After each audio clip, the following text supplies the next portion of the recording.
A feud between the secretary's advisors and his chief of staff created backbiting and distrust that has erupted into the open.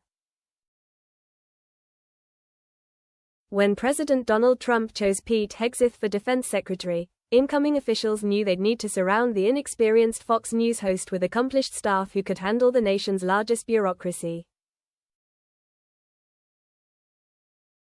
Hegseth would be the show horse, they figured, and others at the top would keep the Pentagon on track.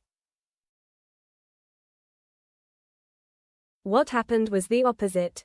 Hegseth surrounded himself with advisors who quickly turned into vicious rivals for power, whose bitter brawl has now unraveled into revenge power plays, surprise firings, accusations of leaking and embarrassing headlines that are blowing up the Pentagon, distracting from Trump's agenda and possibly jeopardizing Hegseth's job.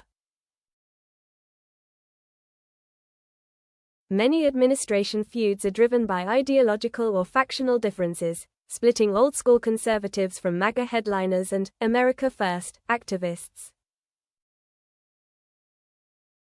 That does not appear to be the case here. This one is all about personality conflict, according to interviews with 9 current and former Defense Department officials as well as others close to the feud, granted anonymity to discuss a sensitive political issue. Hegseth's closest advisors privately jockeyed for influence, creating festering distrust and gamesmanship that has rocked the world's premier defense agency. The extent of the feud, which has been previously unreported, helps explain the chaos that has eclipsed the Defense Department in recent weeks. And it affirms skeptics' concerns that Hegseth lacked the management experience to run a large organization. "There's just a lot of tension, there's a lot of bad blood," said a person with knowledge of the feud. "And there's a lot of people trying to assert dominance in an area where it's very hard to do without cutting somebody else." The infighting became so ugly that Hegseth suspected the recent leaks to the media were an orchestrated attempt by his senior staff to make their rivals look bad, according to someone close to him, efforts that cast the secretary and his department in a negative light. At the center was Joe Casper, Hegseth's departing chief of staff, who people familiar with the matter said created a toxic workplace culture and played an instrumental role last week in pushing out 3 top Pentagon officials. Those firings, they said, were an attempt to consolidate power. Casper denied inappropriate behavior or having anything to do with the dismissals.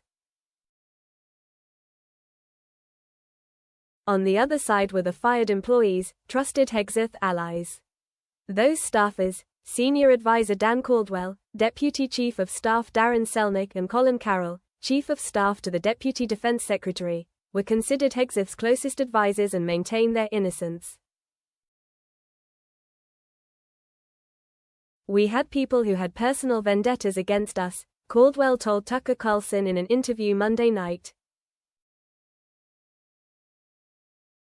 "They weaponized the investigation against us."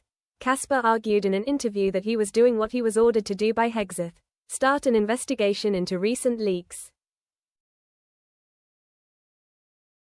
The Pentagon denied a clash of personalities but otherwise declined to comment. White House Press Secretary Caroline Leavitt insisted the fired officials leaked to the media and that there was a smear campaign within the Defense Department to harm Hegseth's reputation. "It's been clear since day one of this administration that we are not going to tolerate individuals who leak to the mainstream media, particularly when it comes to sensitive information," she said Tuesday at a press briefing. Carroll, Caldwell and Selnick declined to comment. Hegseth called Casper "Great American" on Tuesday and affirmed his support for him. "He's certainly not fired," he said on Fox Friends. "You make changes over time." The eruption of infighting at the Defense Department, an agency that traditionally avoids showing partisanship or straying from decorum, adds to a slew of brutal headlines for the Pentagon chief.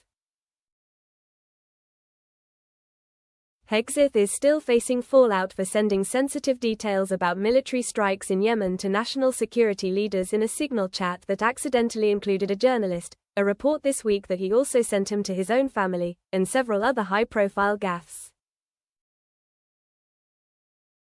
There is a complete meltdown in the building, and this is really reflecting on the secretary's leadership, said a person familiar with the matter.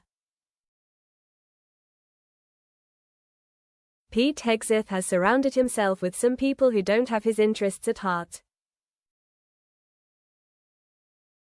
Wansons about Casper running the Pentagon started almost immediately, a longtime aide and friend of indicted Rep.